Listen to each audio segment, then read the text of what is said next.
Bonjour, je vous retrouve aujourd'hui pour faire un tutoriel.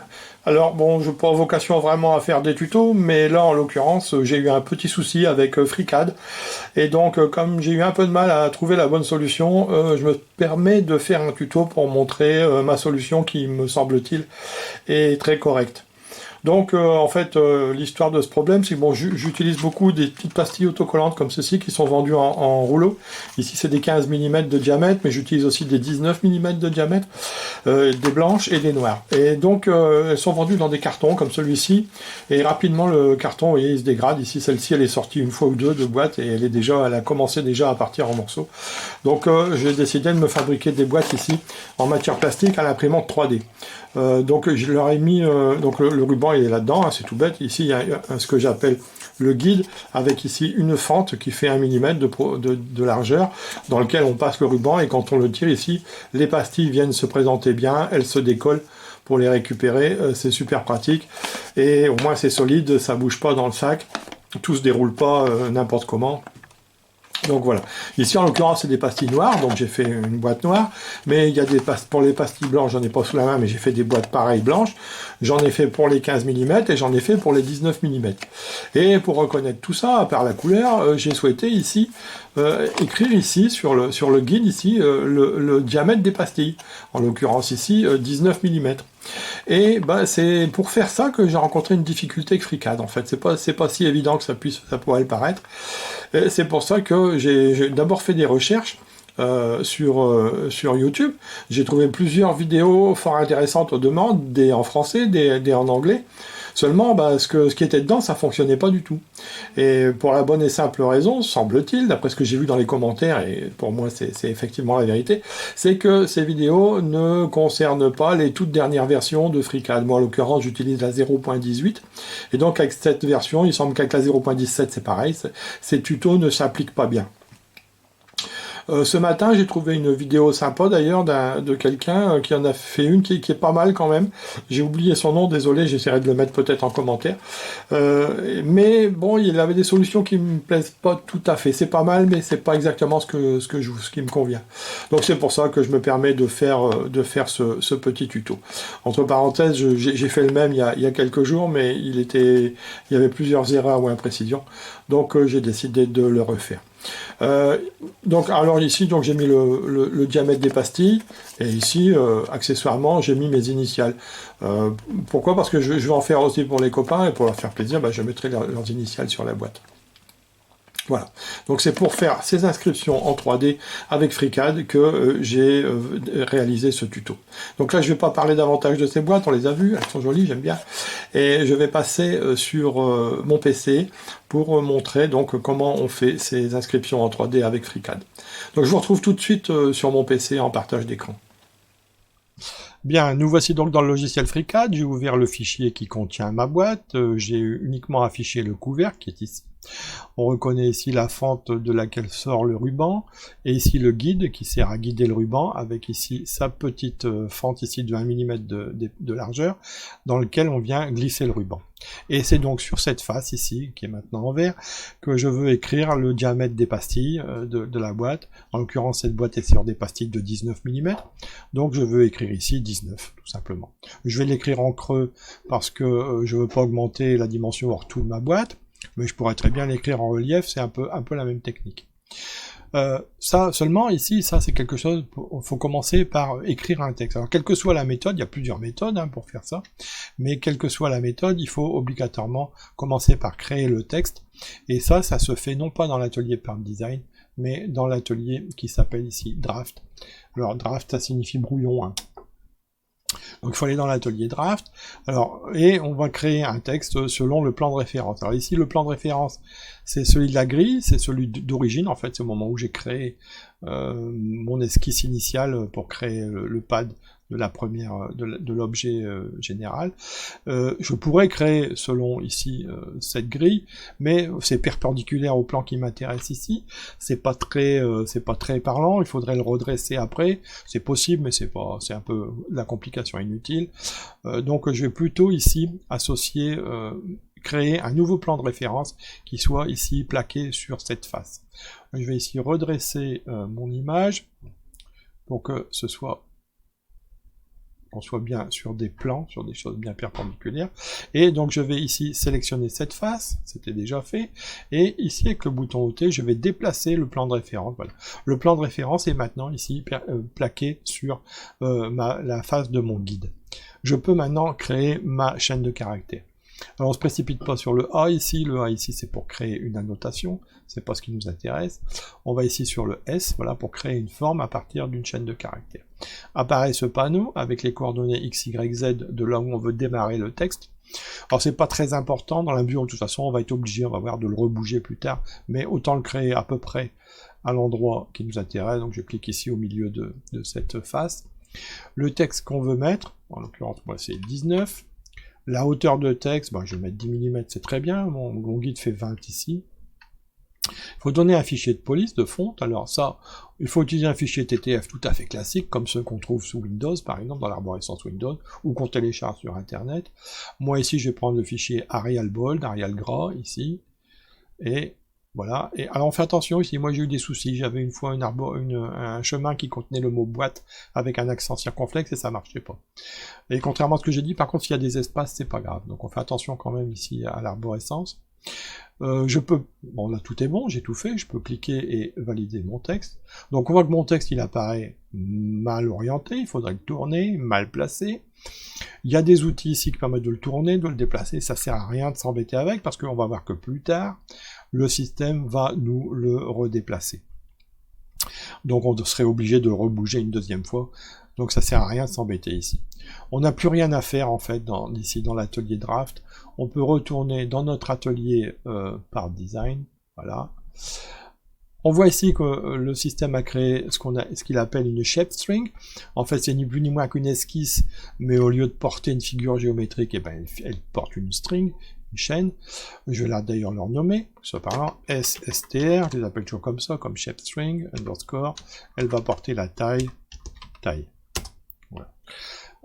Maintenant, pour qu'une shape string soit utilisable pour faire une profusion ou une extrusion ou une cavité, suivant ce qu'on veut faire, il faut automatiquement que cette esquisse soit associée à une face. Et là, c'est pas le cas, on voit, elle est map mode, elle est en mode deactivated. Donc, ce qu'on va faire, c'est associer ici cette shape string, cette esquisse à la face qui m'intéresse, c'est ici la face de mon guide. Donc, je sélectionne la face, c'est fait, et j'utilise l'outil qui est ici. Appliquer une esquisse sur une face, je clique, et ici, il demande quelle esquisse, je vais prendre mon esquisse SSTR taille, OK. Le mode d'attachement flat face, c'est sur une face plane, c'est ce qui est suggéré, et c'est bien, c'est ce qui m'intéresse, face plane. OK. Donc on voit ici que, comme je disais tout à l'heure, il a bougé d'autorité, on va être obligé de toute façon de le rebouger, c'est pour ça que c'était pas la peine de la redresser avec l'outil draft. On voit aussi ici qu'il est apparu un petit point d'exclamation rouge, c'est pas bien grave, ça must be executed, ça veut dire, bon, on doit relancer ici, rafraîchir le calcul, voilà. Il a réexécuté, on n'a plus de message d'erreur. Et on est bien associé ici, on est bien en mode flat face, on a bien associé à une face plane. On pourrait, alors là maintenant il faut bien le replacer, bien l'orienter. Je vais commencer d'abord, on voit ici que l'outil draft crée des shape strings qui sont destinés à créer des nouveaux corps, donc il a créé à l'extérieur de mon couvercle. Moi, tant qu'à faire, je vais le réintégrer au couvercle, l'intégrer au couvercle, voilà. Donc ma shape string elle est ici, elle est bien intégrée au couvercle. Il me reste donc à bien l'orienter et à bien la placer. Alors pour ce faire, il n'y a pas d'outil ici pour faire ça, il faut passer ici dans les données de la shape string. Ici dans le mode attachement, on clique, ça fait apparaître ici un bouton avec 3 petits points qui ouvre ici un panneau dans lequel on va pouvoir faire ce qu'on veut. On a ici la compensation d'accrochage, c'est là qu'on va travailler. On peut déplacer notre shape string suivant l'axe des X, des Y ou des Z. On n'oublie pas qu'on a changé de plan de référence. Donc si je ne dis pas de bêtises, on a l'axe des X ici, de haut en bas. On a l'axe des Y qui est comme ceci, et l'axe des Z, il est dans la profondeur, on ne le voit pas. Donc on fait attention à ça quand on va déplacer notre pièce. Et ici on a des moyens de la faire tourner la pièce. selon 3 axes. L'axe de lacet, l'axe de tangage, l'axe de roulis, ça c'est de la terminologie d'aéronautique, d'après ce que j'ai trouvé sur Internet. L'axe de lacet correspondant à l'axe des Z, l'axe de tangage à l'axe des Y, et l'axe de roulis à l'axe des X. Donc nous, ce qui nous intéresse, c'est de faire tourner comme ça, donc on va tourner autour de l'axe des Z, l'axe qui est dans la profondeur ici de l'image. Donc, on va essayer, donc c'est l'axe de lacet, l'axe des Z. Je vais faire tourner ma figure, en effet, ça tourne, mais on voit que ça tourne en sens inverse des aiguilles d'une montre, en fait c'est le sens trigonométrique, c'est un peu normal. Si je veux aller jusqu'au le faire tourner complètement ici, il faut que je fasse les 3/4 d'un tour, les 3/4 de 360, c'est 270, voilà. Je pouvais aussi faire tourner dans l'autre sens, hein, ici, et mettre moins 90. Ça revient strictement au même. Donc là, elle est bien orientée, il me reste à le placer correctement, je vais la rapprocher ici, donc la déplacer dans le sens des Y.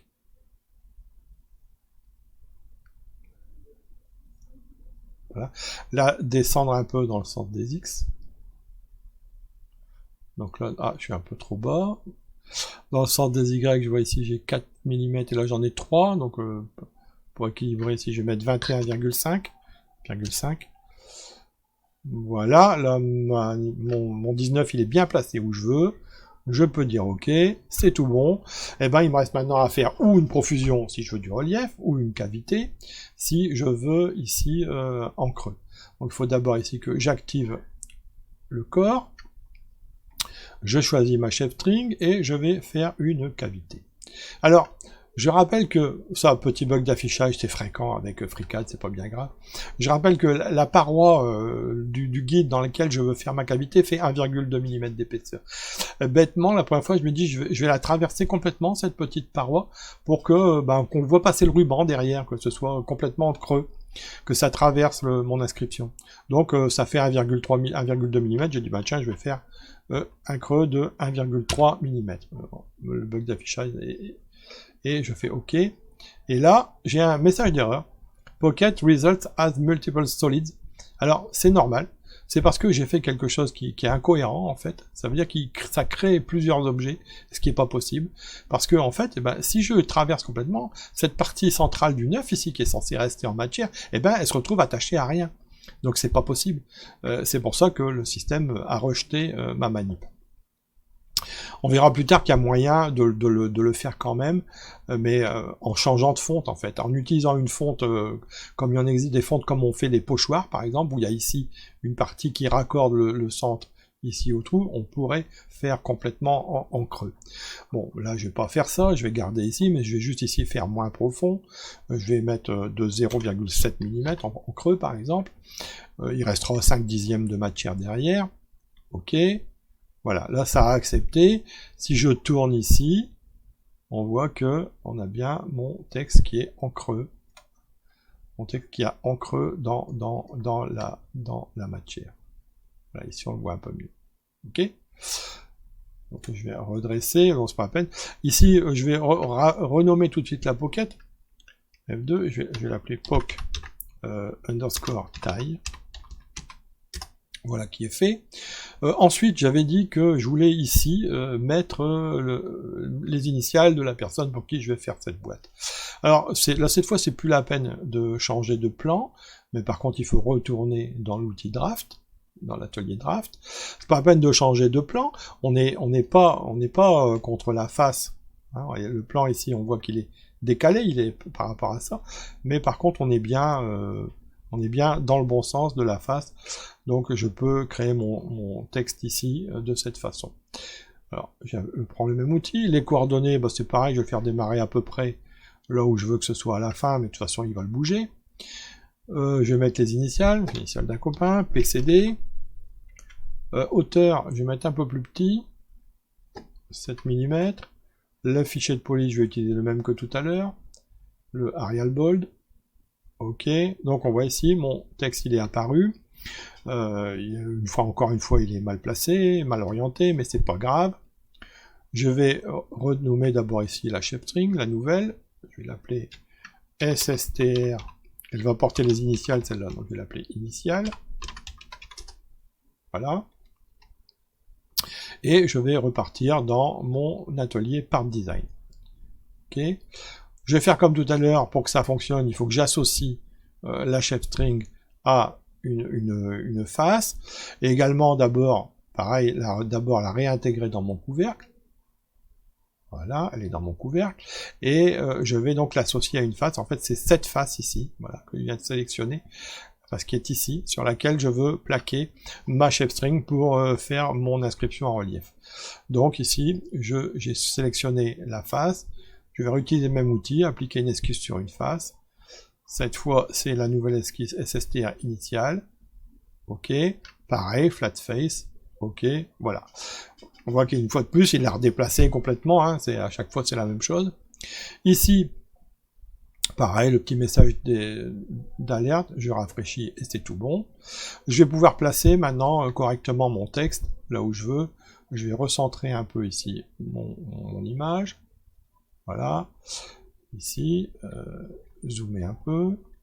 Et je vais me mettre à déplacer comme tout à l'heure. Donc je sélectionne ici la chef string, le mode flam mode ici, le petit bouton, j'ouvre le panneau, et bah, je vais d'abord descendre un bon coup ici dans le sens des X, 1, 2, 3, 4, au moins 5 cm, donc je vais descendre ici de 50 mm. Voilà. Alors encore une fois, il a ça c'est un petit bug d'affichage qui arrive souvent avec... Ah, c'est parce que je l'ai monté de 50 mm, alors que je devais le descendre de 50 mm. Voilà, moins 50, il est bien où il faut. Je vais recentrer. Ah, vous voyez, il y a des petits bugs d'affichage, mais voilà, en zoomant, ça disparaît. C'est fréquent avec FreeCAD, ces petits bugs d'affichage. Mais là, mon texte, il est à peu près à la bonne hauteur. Je vais le redresser. Comme tout à l'heure, j'ai pas changé de plan de référence, donc je dois tourner autour de l'axe de la C, ou bien de plus de 170, ou bien de moins 90. Voilà, moins 90. Je vais rapprocher ici, donc dans le sens de l'axe des Y,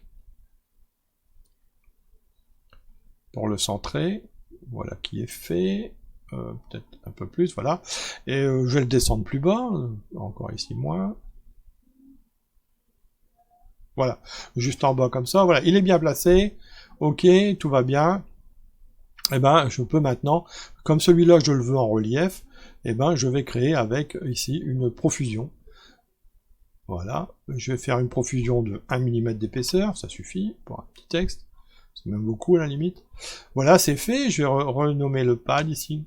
Pad, zut, j'ai pas fait bien, F2, pad initial. Voilà. On va vérifier maintenant ici, je vais faire tourner mon objet. On voit bien qu'on a ici le 19 en creux, et ici le PCD qui lui par contre est en relief sur la boîte. Voilà, c'est pas plus compliqué que ça, je vais pas en dire davantage dans ce petit tuto. Je vous remercie de m'avoir suivi, j'espère que ça servira à quelqu'un quand même. Et je vous souhaite à tous un bon week-end et à bientôt, j'espère.